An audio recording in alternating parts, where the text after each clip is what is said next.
Hello students, welcome to my channel. तो आज के इस वीडियो में हम आपके BA 5th semester political science के पेपर नंबर 1 का यूनिट नंबर 6 पढ़ने वाले हैं। और आज का ये वीडियो यूनिट नंबर 6 का पार्ट 3 है।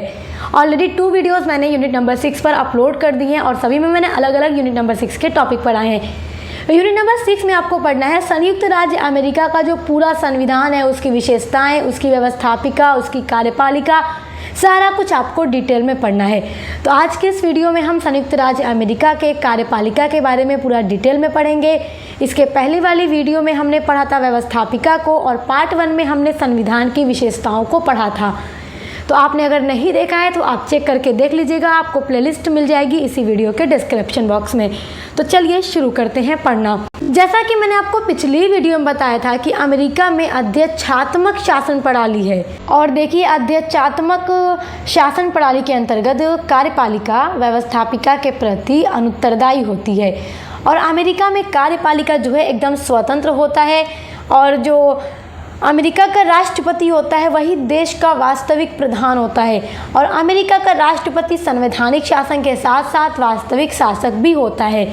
आप लोग अगर हमारे भारत में देखेंगे तो भारत में जो पूरी शक्ति निहित होती है शासन करने की, वो हमारे भारत के प्राइम मिनिस्टर यानी प्रधानमंत्री में होती है। और वास्तविक शासक जो होता है हमारे देश का प्रधानमंत्री ही होता है और राष्ट्रपति नाम मात्र शासक होता है। जबकि संयुक्त राज्य अमेरिका में प्रधानमंत्री का पद नहीं होता और शासन की जो पूरी शक्ति होती है वो वहाँ के राष्ट्रपति में ही निहित होती है, याद रखिएगा। देखिए, अध्यक्षात्मक शासन व्यवस्था में जो सारी शक्तियाँ होती हैं वो कार्यपालिका में निहित होती हैं और कार्यपालिका का जो वास्तविक प्रधान होता है वो अमेरिका का राष्ट्रपति होता है और राष्ट्रपति ही वहाँ शासन करता है। और देखिए, अमेरिका का जो संविधान है तो अमेरिका के संविधान के अनुच्छेद 2 में वहाँ के राष्ट्रपति और वहाँ के उपराष्ट्रपति के चुनाव के बारे में, उनके अधिकार के बारे में, उनका क्या कर्तव्य है, उन सभी के बारे में बताया गया है। और जो अमेरिका के संविधान का अनुच्छेद 1 है उसमें व्यवस्थापिका के बारे में पूरा वर्णन किया गया है और अनुच्छेद 2 में कार्यपालिका के बारे में पूरा एक्सप्लेन किया गया है। एक डेफिनेशन लिखते हैं आग महोदय लिखते हैं कि अमेरिका का राष्ट्रपति दुनिया का सबसे बड़ा या महान शासक है। अमेरिका क्या है? सुपर पावर है और वहाँ का जो राष्ट्रपति होता है वो दुनिया का सबसे महान शासक है। आइए अब देखते हैं राष्ट्रपति पद के लिए क्या क्या योग्यताएं होनी चाहिए। तो देखिए, अमेरिका के संविधान के अनुच्छेद 2 उपधारा 4 में राष्ट्रपति पद के लिए निम्नलिखित योग्यताओं का उल्लेख किया गया है। जो योग्यताएं मैंने यहाँ पर नोट कर दी हैं और जो व्यक्ति इन योग्यताओं में समाहित करेगा वही अमेरिका का राष्ट्रपति होगा। पहली योग्यता है कि वह संयुक्त राज्य अमेरिका का जन्मजात नागरिक होना चाहिए। दूसरी योग्यता है कि वह कम से कम 35 वर्ष की आयु पूरी कर चुका हो। तीसरी योग्यता है कि वह कम से कम 14 वर्ष तक अमेरिका में रह चुका हो। तो ये सब उसकी योग्यताएं हैं। आइए अब देखते हैं कि जो पद की अवधि होती है वो कितने वर्षों की होती है, मतलब राष्ट्रपति का जो कार्यकाल होता है वो कितने वर्ष का होता है। तो राष्ट्रपति की अवधि जो है संविधान के अनुच्छेद 2 भाग 1 में 4 वर्ष के लिए निर्धारित कर दी गई है कि उनका जो कार्यकाल होगा वो 4 वर्ष का होगा। उसके बाद फिर चुनाव होगा। और संविधान का जो 22वां संशोधन किया गया था अमेरिका में, तो 22वें संशोधन के द्वारा एक व्यक्ति जो होगा वो 2 बार से अधिक वहाँ का राष्ट्रपति का पद धारण नहीं कर सकता। अब देखते हैं कि वहाँ के राष्ट्रपति का चुनाव किस तरीके से होता है।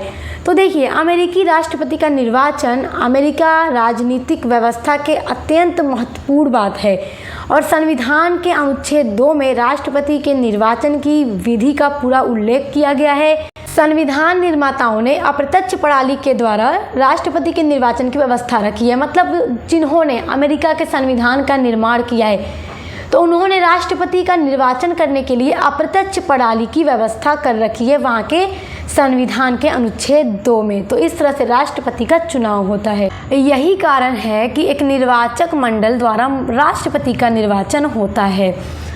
तो आइए अब देखते हैं कि अमेरिका के राष्ट्रपति की क्या क्या शक्तियां हैं और क्या कार्य हैं। तो हम अमेरिका के राष्ट्रपति की विधायी शक्तियां, उनके कार्य या विधायी कार्यपालिका शक्तियां, वित्तीय शक्तियां और न्यायिक शक्तियां सभी को समझेंगे। तो अमेरिका के राष्ट्रपति की जो पहली शक्ति है और कार्य है वो है विधायी शक्तियाँ व कार्य।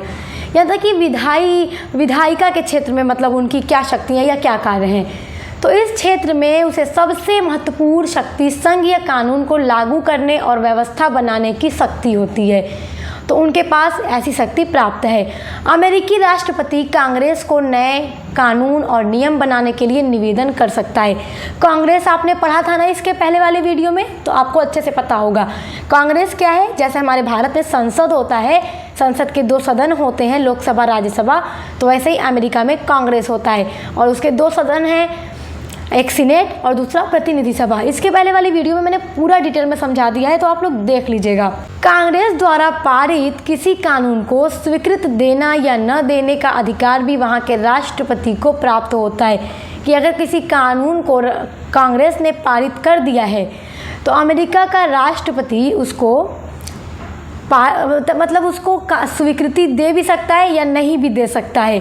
और अगर अमेरिका का राष्ट्रपति चाहे तो वो कांग्रेस के द्वारा पारित किया गया किसी भी विधेयक को पुनर्विचार करने के लिए वापस कांग्रेस को लौटा सकता है कि ये विधेयक जो आप लोगों ने तैयार किया है इसको मैं पास नहीं करता, पहले आप इस पर एक बार और विचार कर लो। तो इस तरह लौटा भी सकता है। लेकिन अगर फिर कांग्रेस राष्ट्रपति के द्वारा लौटाए गए उसी विधेयक को दोबारा से 2/3 बहुमत से अगर पारित कर दे तो फिर राष्ट्रपति को उस विधेयक पर हस्ताक्षर करना ज़रूरी हो जाता है। और राष्ट्रपति को विशेष परिस्थितियों में कांग्रेस का अधिवेशन बुलाने का भी अधिकार प्राप्त होता है। तो ये सब अमेरिका के राष्ट्रपति की विधायी शक्तियाँ हैं।